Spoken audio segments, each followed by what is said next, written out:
The search continues at this hour for those 5 missing people. KSBY reporter Brooke Martell got a look at the work being done by rescuers and some 39 canines in Montecito. That's where we find her live with the latest on those efforts. Brooke? Well, Christina, crews were in heavy search mode for the first 4 days, and of course that continued today, in addition to breaking apart that heavy debris that they had trouble getting through the previous days. We had piles where we wanted to search and break apart those piles that we could not do in previous days. We started doing that today. Homes along Hot Springs Road were once again the focus for search and rescue teams Saturday. But this isn't the first day this neighborhood has been uncovered. So a secondary search becomes more in-depth. That involves special equipment like this that allows them to better see and hear. It can even detect a whisper. We start probing, we're looking at the piles, we're really digging into homes, searching in those for potential void spaces within those homes that may have had trapped victims in them.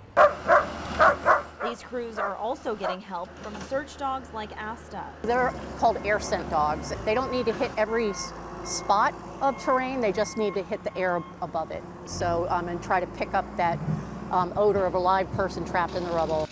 Several secondary searches have occurred in areas like Hot Springs Road. We've hit a lot of the high probability areas today by deconstructing this debris.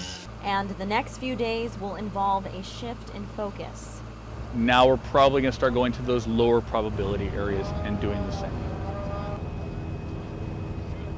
Christina, those lower probability areas are where victims are less likely to be found.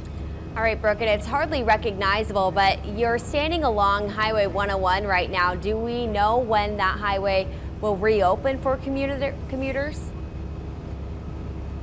Well, Christina, earlier today at that press conference I was at, Jim Shivers with Caltrans said that it's still indefinite of when this major highway here will open up. And you can see that crews are working on this stretch of road, and it's still an issue with the car stuck in the mud. There's a ton of water. It looks more like a lake than a highway, but it's clear that they have made a lot of progress. And while we're touching on highways too, State Route 192 is also an area that Jim Shivers says that they're not sure when will reopen, and they say that the bridges in that area along that road have been inspected and that crews are able to travel along them. But again, there's a lot of work going on back there as they continue to work through that area where the mudslides hit. Reporting live and local in Montecito, I'm Brooke Martell, KSBY News. Everyone's so thankful for all of that work going on, and thanks for that report, Brooke.